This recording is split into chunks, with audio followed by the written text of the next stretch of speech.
To understand that a senior minister has told CNN News 18 off record that the bill will be introduced today in the Lok Sabha. So perhaps one of the first order of business right after the new Lok Sabha convenes in the new Parliament building would be the introduction of the Women's Reservation Bill. Nalin Mehta is also there here in our studios as we see these pictures of people, the parliamentarians lining up and taking their place for the Central Hall function. What will you be looking out for in terms of the detailing of this bill? We talked about quota within quota. That will be one big point. Also, what all is it going to encompass? Is it Lok Sabha, Rajya Sabha, legislative assemblies, legislative councils? The scope and the breadth of the bill, is that something that you will be keenly watching out for? Devil lies in the detail. So 3 or 4 points to look out for, as you pointed out. First is the quotas. Is it going to be extended to OBCs, SC, STs? And there is, last time it was cuddled precisely for this reason, when the allies of the UPA at that point in 2010 wanted an OBC quota, and the OBC quota does not exist in Parliament currently. It's only for SCs and STs. So that's one. Second, I think, is the time of what will happen to the Rajya Sabha, because as it currently stands, it can't exactly be implemented in the Rajya Sabha. You have to change the electoral system there. So that's the second thing. The third is the timing. By when would this be implemented? After delimitation, after 2026, for the 2029 election? Because now, as it stands, it will require a constitutional amendment. It will require half the state legislators to endorse it. And so those are 3 or 4 things to look out for, I think. So I believe that Law Minister Arjun Ram Meghwal has confirmed this to my colleague Payal Mehta, and if we can get Payal on the phone line, we can get confirmation of this as well. Payal, so Mr. Meghwal, the Law Minister has confirmed to you that the bill will be introduced today itself? Well, the government on the whole and several ministers in the government have confirmed, Anand Zaka, that the bill will be introduced today in Parliament, and in fact tomorrow it will be discussed in parts in Lok Sabha and day after tomorrow in Rajya Sabha. But there is more to it, Zaka. I was just speaking to a couple of ministers and they told us there are more surprises in place ahead of the closure of the session, so we can expect some more surprises on Thursday is what we are given to understand. Let's wait and watch what really comes out of it. But yes, it is a confirmation. Today being the historic occasion of India moving from the old Parliament to the new Parliament building, and the Prime Minister said this will be a historical occasion. So obviously the bill being introduced, the Women Reservation Bill being introduced, is extremely important. But what shape it takes and how it will come out, because members are saying that so far they have not received a copy of the bill. That is generally the practice to send the members a copy of the bill 48 hours in advance. All right, you can see Prime Minister Modi there in the Central Hall greeting the members of Parliament who had assembled there, having a word with PT Usha, who is in one of the front rows. You can see Maneka Gandhi there. He's just making his way to having a word with Maneka Gandhi, who, by the way, holds the record of having been elected the maximum number of times to Parliament amongst the current parliamentarians. Also going deep into the benches there to have a word with some of his old colleagues. Of course, you can see the entire Union Cabinet there in the front rows. The Prime Minister there having a word with each and every one of them, inquiring about their well-being, and of course at this historic occasion of what could perhaps be the last function, the last event to be hosted officially in the Central Hall of the old Parliament building. After this, the entire set of parliamentarians, both from the Lok Sabha and the Rajya Sabha, will move from the old building to the new building. We're also given to understand there will also be the symbolic move where the Prime Minister walks from the old building to the new building with a copy of the Constitution in his hand.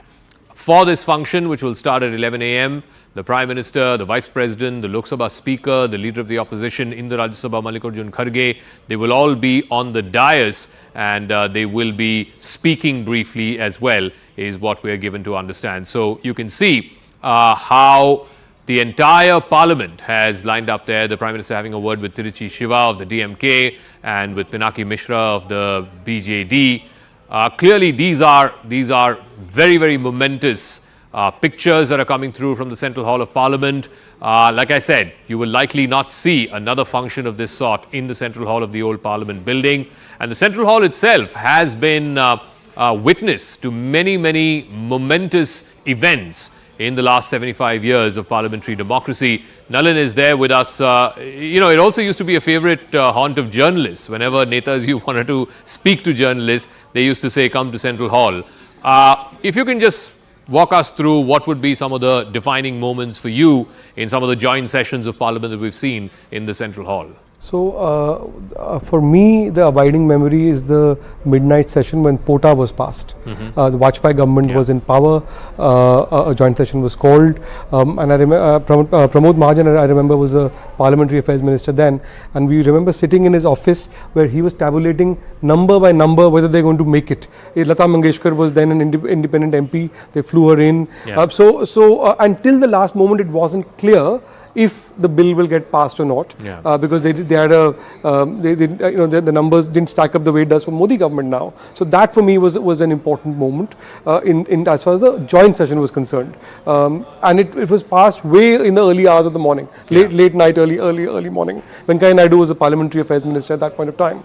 The other thing I think is that what a lot of old timers will miss is the easy bonhomie of the Central Hall, as you pointed out, because while you see a lot of theatrical aggression in Parliament for the television camera's benefit or to show their leaders on both sides very often, the same leaders have a totally different face on in Central Hall when they meet each other, and I think that's really important to have the informal relationships. So the absence of that will always be there. Sanjeev is also there with us. Sanjeev, your thoughts as a journalist who's covered Parliament and parliamentary politics and how the Central Hall has borne witness to many historic joint sessions, and of course the GST session, I remember, that was again passing a historic indirect tax legislation. Your memories of Central Hall? See, amongst all three of us, Nija would have the most memories of Central Hall. But like Nalin was just saying, it was the informality of Central Hall, and that was pre-2014, because last 8-9 years, Central Hall was, the access to Central Hall was more and more restricted and virtually closed down, as the number of journalists also allowed to report on Parliament have come down. But Central Hall was a place where people used to chat. You could get a lot of off the cuff, off the record conversation, behind the scenes happenings. So, but my most abiding memory of Parliament, which I have seen with my own eyes, was the speech of Atal Bihari Vajpayee when he lost that trust vote by 1 vote. There have been many momentous occasions, but that speech somehow left the impression on me, the grace of it, the dignity of it, the eloquence of it, and the whole sense of drama which preceded it, that because you saw the fall of a government that day. So that was big. Yes, like you mentioned, Zaka, the GST bill, the manner in which that Women Reservation Bill was thwarted last time around. There have been many good, bad, even the odd memories of Parliament. But it's a historic day, and really such beautiful flower arrangement there, and the manner in which Prime Minister is going beyond the first row to try and press flesh with as many people as he can, make eye contact. It's a momentous occasion, and in